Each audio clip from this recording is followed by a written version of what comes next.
brought to you by Infinix.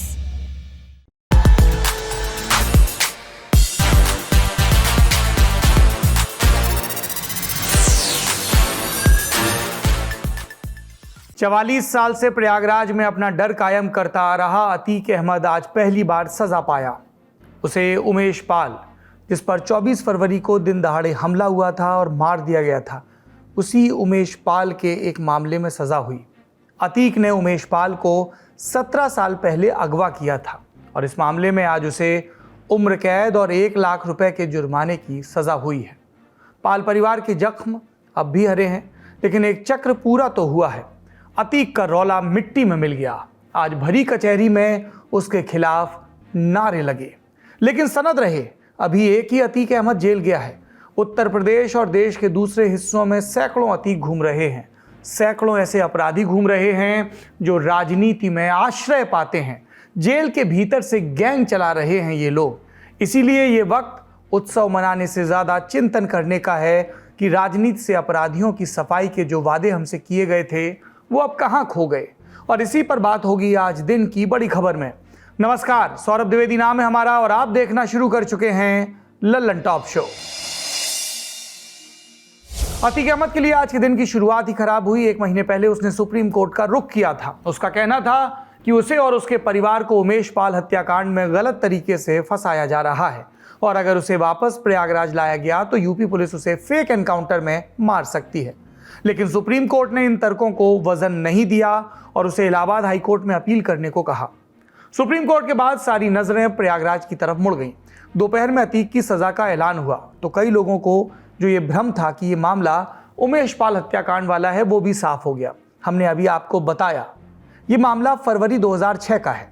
Raju पाल हत्याकांड का आरोप अतीक पर था। राजू पाल, हम आपको पहले बता चुके हैं, बहुजन समाज पार्टी के टिकट पर चुनाव जीता विधायक था जिसका दिन दहाड़े दौड़ाकर गोलियों और बमों से कत्ल कर दिया गया था।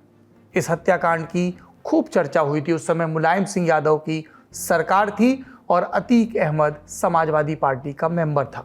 बाद में राजू पाल की पत्नी पूजा पाल चुनाव लड़ी, चुनाव हारी उपचुनाव में। फिर जब मुख्य चुनाव हुए 2007 के, जीती बसपा के टिकट पर। यह बात और है कि बाद में पूजा पाल भी सपा में चली गई और अतीक कई पार्टियों से होता हुआ अकेला हो गया। राजू पाल हत्याकांड का हमने जिक्र किया। उमेश पाल अतीक के खिलाफ इसी हत्याकांड में गवाही देने वाला था। अतीक और उसके कुछ गुर्गों ने उमेश पाल का तब अपहरण कर लिया। उमेश पाल के मुताबिक अतीक ने उन पर बयान बदलने का दबाव डाला था और जब वो नहीं माने तो उठा लिए गए। ये बात कोर्ट में उमेश पाल ने मृत्यु से पहले अपने बयान में दर्ज कराई थी।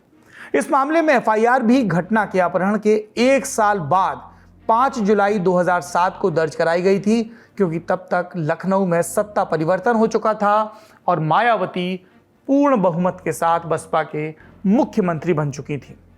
अतीक अहमद जनप्रतिनिधि रहा है, सांसद रहा है। जिस समय की बात हो रही है उस समय वो फूलपुर से सांसद था, विधायक रहा है कई दफा। इसलिए उससे जुड़े अपराधों का मामला चला एमपी एमएलए कोर्ट में। अतीक के साथ उसके 2 साथियों को भी आज सजा सुनाई गई, जिनके नाम हैं दिनेश पासी और खान सौलत हनीफ। इस मामले में कुल 11 आरोपी थे, जिसमें से एक की सुनवाई के दौरान ही मौत हो गई, बचे 10। अतीक का छोटा भाई अशरफ भी इस मामले में नामजद था, लेकिन अदालत ने उसे और बाकी के 6 आरोपियों को बरी कर दिया।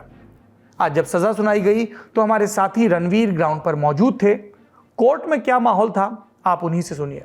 नैनी जेल से जब अतीक अहमद को लेकर पुलिस कोर्ट जा रही थी तो पुलिस को इस बात का अंदाजा था कि अतीक के खिलाफ जो गुस्सा है वो गुस्सा कोर्ट में देखा जा सकता है। इस वजह से जेल से लेकर कोर्ट तक बहुत कड़े सुरक्षा के इंतजाम थे। जैसे ही वो वैन जिसमें अतीक बैठा हुआ था वो कोर्ट पहुंची, वकीलों की एक बड़ी भीड़ कोर्ट परिसर में मौजूद थी और वहां पर अतीक के उतरते ही वकीलों ने सबसे पहले नारेबाजी शुरू की। पुलिस चारों तरफ से अतीक को घेरे हुए थे और उसको बचाते हुए एमपी एमएलए कोर्ट लेकर जा रही थी। MP MLA court first floor पे है और सीढ़ी के पास बड़ी संख्या में वकील खड़े थे जो कि अतीक अहमद को गालियां भी दे रहे थे, उससे धमकी भी दे रहे थे, क्योंकि जानते थे कि जो अतीक अहमद कभी वकीलों को धमकाया करता था, गवाहों को धमकाया करता था, आज वो निरीह की तरह कोर्ट में पहुंचा हुआ है। वकीलों की भीड़ के बीच अतीक को किसी तरह से पुलिस पहले माले पर ले गई और कोर्ट के अंदर दाखिल कराया। वकील बाहर खड़े थे। कोर्ट के अंदर अतीक को एक आरोपी की तरह से खड़ा किया गया। वकीलों ने अपनी कागजी कार्रवाई की और उसके बाद जब जज साहब ने फैसला सुनाया तो अतीक अहमद को दोषी करार दिया। 2 और थे जिनको दोषी करार दिया और ये सभी आरोपी बिल्कुल निराश, मायूस और ये कोर्ट में खड़े इस बात का इंतज़ार कर रहे थे कि अब जिरह होगी और इस जिरह में तय होगा कि आखिर सज़ा कितनी मिलेगी। वकीलों ने अपने अपने तर्क रखे, जिरह की और उसके बाद जज साहब ने फैसला लिखने के लिए थोड़ा समय मांगा। इस पूरी प्रक्रिया में जजमेंट आने के बाद लगभग 3 घंटा लगा और ये पता चला कि सज़ा कितनी होगी। सज़ा हुई उम्र कैद और जैसे ही उम्र कैद की सज़ा हुई, अतीक अहमद अपने भाई को देखता रहा, उसका भाई अरशद अतीक को देखता रहा। दोनों निराश, मायूस और पुलिस की सुरक्षा घेरे में पुलिस उनको लेकर निकली। यहाँ एक और चीज साफ करना जरूरी है। जब उम्र कैद की सजा की खबर आई तो एक सवाल ये उठा कि अपहरण के मामले में तो आमतौर पर 7 साल की जेल या जुर्माने का प्रावधान है, तो फिर उम्र कैद कैसे हुई? हम बताते हैं।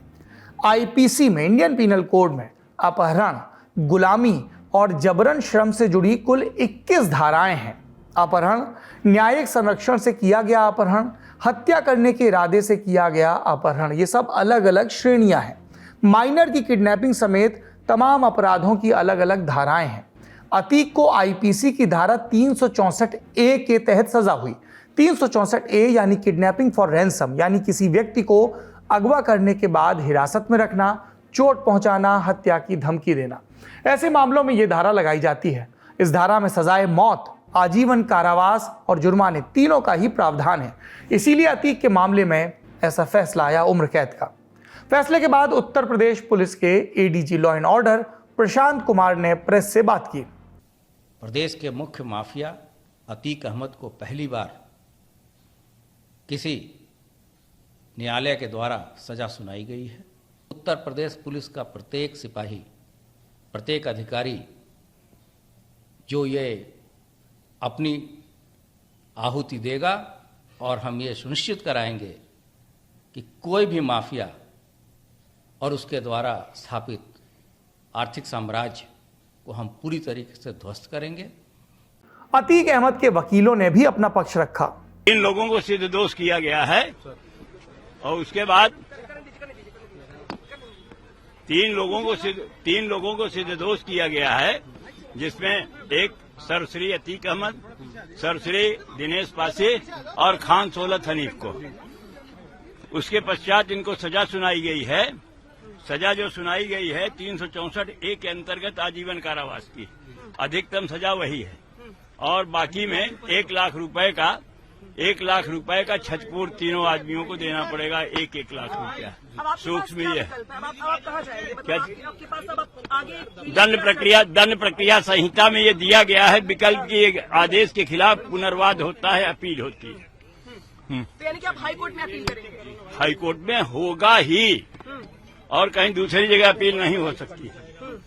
लेकिन लगता है आपको कि कानूनी रास्ता खुला हुआ है, क्योंकि अब तो उम्र कैद हो गई है और अभी यूपी पुलिस ने एक जब तक सिद्ध दोष अंतिम नहीं हो जाता है तब तक वह व्यक्ति निर्दोष होता है कानून की निगाह में। तंत्र अपनी सफलता पर खुश है और अपराधी मायूस, पर एक तीसरा पक्ष भी है। दिवंगत उमेश पाल की पत्नी, उन्हें जरूर सुनिए। मेरे आदमी का अपहरण केस था, इस वजह से वो जो जजमेंट दिया उन्होंने वो ठीक किया है। लेकिन मैं अब जो है माननीय मुख्यमंत्री जी से निवेदन करूंगी, क्योंकि वो मेरे पिता समान है, मैं अकेले हूँ, मेरे साथ कोई लड़ने वाला नहीं है। मैं उन्हीं से याचना करूंगी कि उस आदमी को, उसके पूरे परिवार को, चाहे अतीक हो, चाहे अशरफ हो, चाहे उसका लड़का हो, चाहे कोई भी हो, जब तक उनको खत्म नहीं किया जाएगा तब तक ये आतंक चलता रहेगा। मेरे वकील आकर के इसका जजमेंट बताएंगे कि क्या उस अशरफ के साथ क्या हुआ है, क्या नहीं हुआ है, ये मुझे जानकारी नहीं है। ठीक, मैं अपने आदमी का जो इन्होंने हत्या कराया है, मैं इसके आगे भी इसके सिलसिले को करूंगी, जरूर करूंगी। लड़ाई आपके पति लड़ रहे थे, उस लड़ाई को आप आगे लड़ेंगी? आप ही बिल्कुल लड़ूंगी, क्योंकि मुझे न्याय चाहिए, आतंक नहीं चाहिए। आतंक का मतलब है कि फिर आप भी हो सकते हैं, मैं भी हो सकती हूँ, अगला कोई और भी हो सकता है। मैं इसलिए चाह रही हूँ कि उसका आतंक खत्म हो, चाहे जैसे भी खत्म हो। अतीक चाहे तो हाई कोर्ट में बेल की अर्जी डाल सकता है। हालांकि जिस धारा में उसे सजा हुई है वो गंभीरतम अपराधों की लिस्ट में आता है। फिर अतीक की लंबी क्रिमिनल हिस्ट्री है, तो हाई कोर्ट जमानत पर विचार करते हुए इन बातों पर ध्यान जरूर देगा। इतना तय है, अतीक के लिए जेल से बाहर आना और मुश्किल हो जाएगा। बस देखना यह है कि वो जिस जेल में रखा जाता है वहां से उसे अपना गैंग चलाने की सहूलियत मिलती है या नहीं, क्योंकि हम नहीं चाहते कि फिर किसी शहर, किसी प्रयागराज में दिन दहाड़े बम चलें और कोई गवाह मारा जाए। देखिए समय का फेर, यही अतीक अहमद है और यही कोर्ट है। और छोटा कोर्ट तो छोड़िए, डिस्ट्रिक्ट कोर्ट, सेशन कोर्ट तो छोड़िए, हाई कोर्ट जब एक एक करके तमाम जजेस अतीक अहमद की जमानत से जुड़े मामलों से अपने आप को अलग कर लेते थे, यही अतीक अहमद है जिसके लिए अधिकारियों को खड़ा होना पड़ता था। यही अतीक अहमद है ज़मीनों के तमाम सौदों में जिसके परवाने के बिना दस्तखत नहीं होते थे। और यही अतीक अहमद है जिसे आज जब सज़ा मिली तो न सिर्फ नारे लगे बल्कि उसे भद्दी भद्दी गालियां भी दी गई कोर्ट परिसर में। पर प्रयागराज वाले अतीक अहमद तक ही सीमित रहें क्या? जो बाकी के अतीक घूम रहे हैं उनका क्या? अतीक अहमद ने जिस सूबे में आतंक कायम किया वहीं से शुरुआत करते हैं। उत्तर प्रदेश की विधानसभा में कुल विधायक चुने जाते हैं 403। इनमें से 205 विधायक आपराधिक मुकदमे झेल रहे हैं। ये जानकारी माननीयों ने स्वयं चुनाव से पहले दिए जाने वाले हलफनामे में दर्ज कराई और इसी के आधार पर association for democratic reforms ADR नाम की संस्था एक रिपोर्ट तैयार करती है। मार्च 2022 में आई एडीआर की रिपोर्ट के मुताबिक उत्तर प्रदेश विधानसभा के 403 सदस्यों में से 158 सदस्यों पर गंभीर आपराधिक मामले दर्ज हैं। ये कुल सदस्यों का 39% है। गंभीर आपराधिक मामले यानी 5 साल या उससे अधिक की सजा वाले अपराध, गैर जमानती अपराध, चुनाव या सरकारी खजाने को नुकसान पहुंचाने वाले अपराध, एंटी करप्शन एक्ट के तहत आने वाले अपराध, इसमें हत्या, जानलेवा हमला, अपहरण, बलात्कार आदि भी शामिल है। अब इन 158 का ब्रेकअप भी देख लीजिए। 5 विधायक ऐसे हैं जिन पर हत्या का मुकदमा चल रहा है, 29 विधायकों पर हत्या के प्रयास का मुकदमा, 1 विधायक पर बलात्कार का मामला चल रहा है, 5 अन्य विधायकों पर भी महिलाओं के खिलाफ अपराध के मामले दर्ज हैं। और ऐसा नहीं है कि ये आपराधिक मामले किसी एक पार्टी के विधायक पर दर्ज हों, सब बराबर के हिस्सेदार हों, जैसे कोई पीछे नहीं। बीजेपी के 44%, समाजवादी पार्टी के 64%, राष्ट्रीय लोकदल के 88%, सुहेल देव भारतीय समाज पार्टी और निषाद पार्टी के 67% और अपना दल के भी 25%। जनसत्ता दल, लोकतांत्रिक, कांग्रेस और बसपा, इनके सभी विधायकों पर आपराधिक मामले दर्ज हैं। और यहां ध्यान दिया जाए कि ये जो पार्टियां 3 गिनाई, इनके विधायकों की संख्या 1-1 या 2-2 ही है। अब आते हैं गंभीर अपराधों पर। बीजेपी के 35% और समाजवादी पार्टी के 43% विधायकों पर गंभीर आपराधिक मामले दर्ज हैं। पूरी लिस्ट आपके सामने स्क्रीन पर है। और ऐसा नहीं कि आरोपी सिर्फ विधायक ही बन रहे हैं, उन्हें लाल बत्ती भी मिल रही है, यानी मंत्री पद। जी, एडीआर की रिपोर्ट के मुताबिक उत्तर प्रदेश सरकार के 22 मंत्रियों ने अपने ऊपर आपराधिक मामले घोषित किए हैं। इनमें से 20 मंत्रियों पर दर्ज आपराधिक मामले गंभीर प्रकृति के हैं। एक नजर इनमें से कुछ मंत्रियों पर भी डाल लेते हैं। लिस्ट में उद्योग मंत्री नंद गोपाल गुप्ता नंदी का नाम सबसे ऊपर है। प्रयागराज दक्षिण सीट से बीजेपी विधायक नंदी के खिलाफ 13 गंभीर धाराओं में कुल 7 मामले दर्ज हैं। मंत्री जी को इसी साल 25 जनवरी को एमपी एमएलए कोर्ट ने 2014 के एक मामले में 1 साल की सजा सुनाई थी, जिस पर बाद में हाईकोर्ट ने रोक लगा दी। यह सजा 2014 में लोकसभा चुनाव के दौरान समाजवादी पार्टी के नेता और तत्कालीन सांसद रेवती रमन सिंह की जनसभा में हमला करने के आरोप में सुनाई गई थी। मंत्री जी पर चल रहे बाकी 6 मामले पेंडिंग हैं। वो बसपा की मायावती सरकार में भी मंत्री रह चुके हैं। बसपा के बाद कांग्रेस में शामिल हुए और फिर 2017 के विधानसभा चुनाव से पहले बीजेपी में आ गए।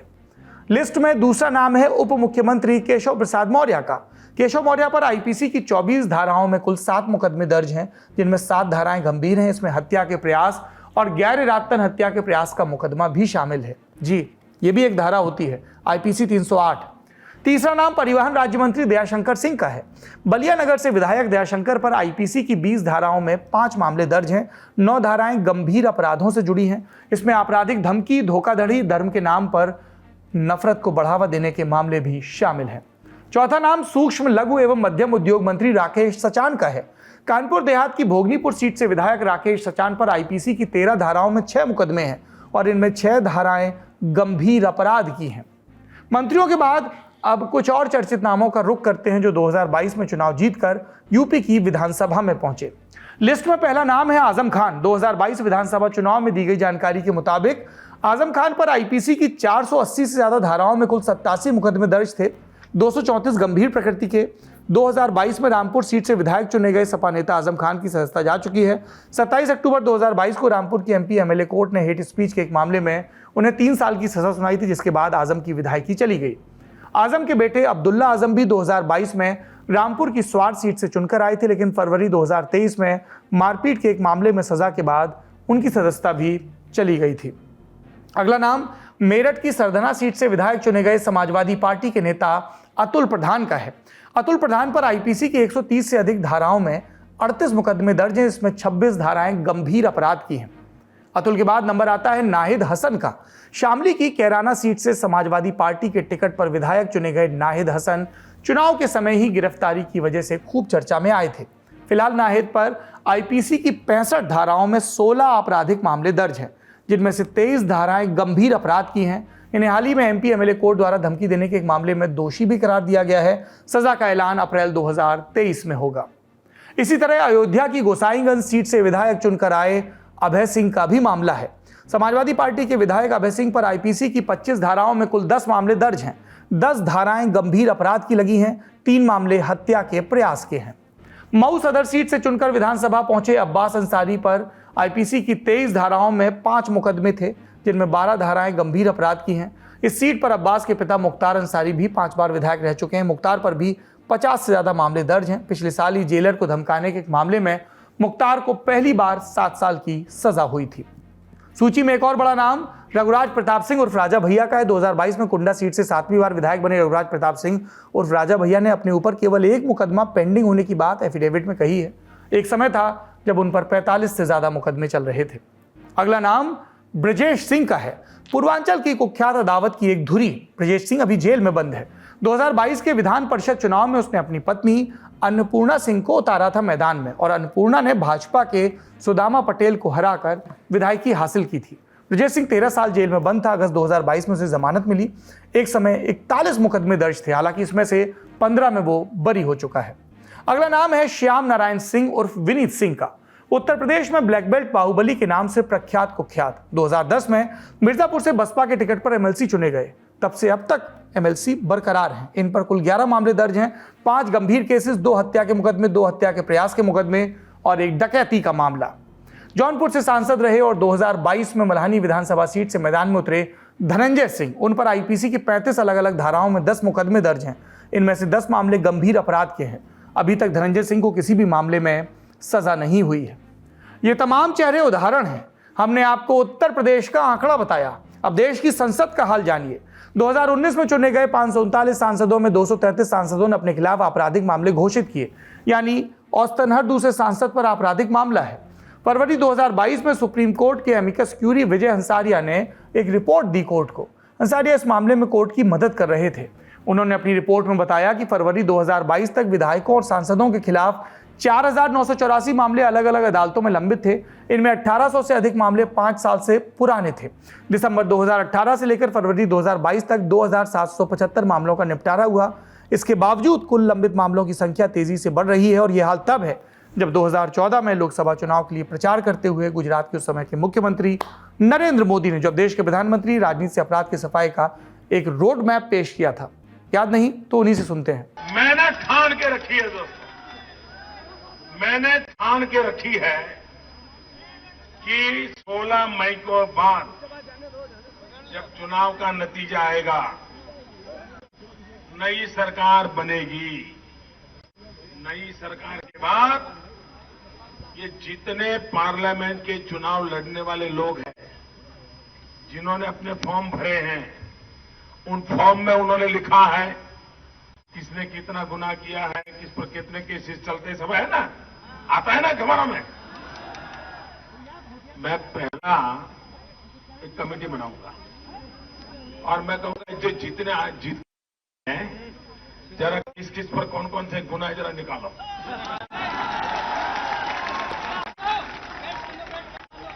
उसमें भाजपा वालों को भी नहीं छोड़ूंगा, एनडीए वालों को भी नहीं छोड़ूंगा, एक भी को नहीं छोड़ूंगा। और मैं सुप्रीम कोर्ट को कहूंगा इन पे तत्काल केस चलाओ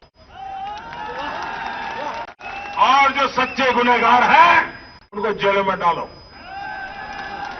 पार्लियामेंट को साफ करो, पहले अपराधियों से मुक्त करो पार्लियामेंट को। ये हो सकता है भाइयों?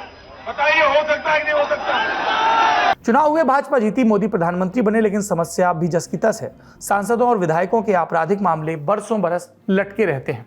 इसके पीछे वजहें क्या है, समझने के लिए हमने बात की इस देश में चुनावी सुधारों के पैरोकार और चुनाव से अपराधियों को अलग करने की मुहिम से जुड़े एडीआर के प्रोफेसर जगदीप छोकर से। सांसदों और विधायकों या राजनीतिज्ञों के विरुद्ध जो आपराधिक मामले चलते रहते हैं बरसों बरसों, उसकी कई वजहें हैं, कोई एक वजह नहीं। एक वजह यह है कि ये लोग बाहुबली हैं, इनसे लोग डरते हैं। इनके खिलाफ अगर कोई गवाही देने के लिए तैयार हो जाता है तो कभी कभी, या ये अक्सर भी कहा जा सकता है, उस व्यक्ति को या उसके खानदान के लोगों को खतरा महसूस होता है। कुछ लोगों की मौत भी हो चुकी है। लोग इनके विरुद्ध गवाही देने से डरते हैं, एक बात। दूसरे, कुछ लोग इनके विरुद्ध गवाही देना नहीं चाहते क्योंकि इन्होंने कुछ लोगों के तकलीफें दूर की हैं, मुसीबतें दूर की हैं, उनके फायदे किए हैं। जो पुराने ज़माने में या अंग्रेजी में कहा जाता है रॉबिन हुड, ये इनके इलाके में कानून की व्यवस्था नहीं चलती, इनकी की हुई व्यवस्था चलती। तो कुछ लोग इनके शुक्रगुजार हैं, कुछ लोग इनसे डरते हैं। फिर एक दबदबा ऐसा हो जाता है कि जो ना इनसे डायरेक्टली शुक्रगुजार है, ना डायरेक्टली इनसे डरते हैं, लेकिन ये होता है कि भाई इस मामले में ना ही पढ़ो तो अच्छा है। एक दो तीन बातें तो ये हो गई। उसके बाद बात आती है कानूनी प्रक्रिया की। कानूनी प्रक्रिया हमारी ऐसी है कि उसमें किसी भी वजह से, वो जो पुराना एक किसी फिल्म का डायलॉग है, तारीख पे तारीख पे तारीख होता रहता है कि कभी कोई वकील नहीं आया, कभी फलाना नहीं आया, कभी मजिस्ट्रेट साहब छुट्टी चले गए, कभी ये हो गया। तो अदालतों में एक तो बहुत ज़्यादा केस हैं, दूसरे केसेस को अगर टलवाना हो तो वो ज़्यादा मुश्किल नहीं होता है बाय एंड लार्ज। ये वजहें मैं समझता हूँ हैं। सांसदों विधायकों के मामलों के निस्तारण के लिए अलग से एमपी एमएलए कोर्ट बनाई गई है। ये एक अच्छी पहल है। इसके बावजूद फैसलों के आने में ज्यादा तेजी नहीं आई है, ये एक वास्तविकता है। इसमें किस तरह के सुधार की जरूरत है, ये समझना जरूरी है। इसमें मैं दो बातें कहूंगा। एक बात तो ये कि जो स्पेशल कोर्ट बनाए गए हैं वो कोर्ट स्पेशल हैं, लेकिन उनकी जो उन व्यक्ति विशेष काम करते हैं, जो मजिस्ट्रेट हैं, जो क्लर्क हैं, जो अहलमद हैं, जो चपरासी हैं, वो तो वही है ना जो दूसरी जगह के हैं। तो एक तो यह है कि स्पेशल कोर्ट्स नाम में स्पेशल है, लेकिन हैं तो वही स्पेशल कोर्ट्स। कोई फास्ट ट्रैक कोर्ट का मतलब फास्ट ट्रैक है नहीं। वास्तव में उनकी जो कार्य प्रणाली है वो वही है जो दूसरे कोर्ट की। तो ये जो ओवरऑल भी अगर आप सोचें तो आप कहीं एक आइलैंड या टापू नहीं बना सकते कि बाकी चारों तरफ तो एक तरीके से काम हो रहा है और एक छोटी सी जगह में दूसरी तरीके से काम हो। जैसे जब हांगकांग को आज़ादी मिली थी तो ये कहा गया था कि भाई 1 कंट्री 2 सिस्टम्स। चाइना में जो होगा वो अलग होगा, हांगकांग में जो होगा वो अलग होगा, लेकिन वो धीरे धीरे वही हो रहा है। तो आप आइलैंड्स ऑफ एक्सीलेंस नहीं बना सकते। जुडिशियल सिस्टम में तेज काम करने के टापू बनाना बड़ा मुश्किल है, क्योंकि सिस्टम तो वही है ना। एक साथ होंगे। आप देखेंगे मुख्तार अंसारी वाले मसले को आप देखेंगे तो लगातार मुकदमे में तो लगातार जेल हुई थी, सजा हुई थी, सॉरी। तो अब वो उसके पीछे एक कारण ये है कि 2 चीज़ें हुई हैं। एक तो सुप्रीम कोर्ट तक हुआ है कि एमपी एमएलए कोर्ट ने कहा है कि आप इस साल भर के भीतर केसेस निपटाइए। दूसरा क्या है कि क्योंकि योगी गवर्नमेंट ने भी अपना जो इनका प्रोसिक्यूशन डिपार्टमेंट है उसको काफ़ी इनएक्टिव किया है। अगर आप डेटा देखेंगे तो इंडिया में सबसे ज़्यादा केसेस जो निपटाए जा रहे हैं वो प्रोसिक्यूशन के वो योगी गवर्नमेंट में हो रहे हैं। उसका रीज़न क्या है कि उन्होंने पूरी अलग टीम बना दी है। दिक्कत क्या होती थी कि जो गवाह हैं, जो बहुत से ऐसे गवाह होते हैं, खासकर ऐसे सिविल सर्वेंट हैं, ऑफिसर्स हैं, डीएम हैं, ये लोग नहीं जाते थे गवाह देने के लिए, सिक्योरिटी पॉइंट ऑफ रहता था और उनको मतलब उसमें का प्रोटोकॉल नहीं मिलता था, तो लोग नहीं जाते थे। तो उसके बाद अब ये व्यवस्था कर दी गई है कि जैसे कोई एसीएस रैंक का अगर जाता है तो उसके लिए एक प्रोसिक्यूशन में जॉइंट डायरेक्टर या डायरेक्टर रैंक का ऑप्शन उसको एस्कॉर्ट करेगा, उनको लेके जाएगा, उनको होटल रुकाएगा। तो ये अब एक प्रॉपर एक मॉनिटरिंग शुरू हो गई है। तो डेली के डेली एक एक्सेल शीट होता है, उसमें पूरा आपको बताना पड़ता है कि आप क्यों नहीं गए, आप गवाही पे उपस्थित क्यों नहीं हुए। इसलिए आप देखेंगे इधर इधर 1-1.5 साल से यूपी में खासकर इस मामलों में तेजी आई है। हमें यह समझना होगा कि किसी एक मामले में सजा के ऐलान से राजनीति साफ नहीं होती पूरी की पूरी। एक सिलसिला है जो शुरू हो गया है, पर अदालतें या नेताओं को कोसने से बात नहीं बनेगी। हमें और आपको भी वोट देते वक्त इस बात का ध्यान रखना होगा। ये जो बाहुबलियों की स्वीकार्यता है, ये जो गुंडई के दम पर अपनी जगह बनाने वालों की स्वीकार्यता है, उसे खत्म करना होगा। और सरकार अगर चाहे तो उसे किसी गाड़ी को पलटाने की ज़रूरत नहीं है।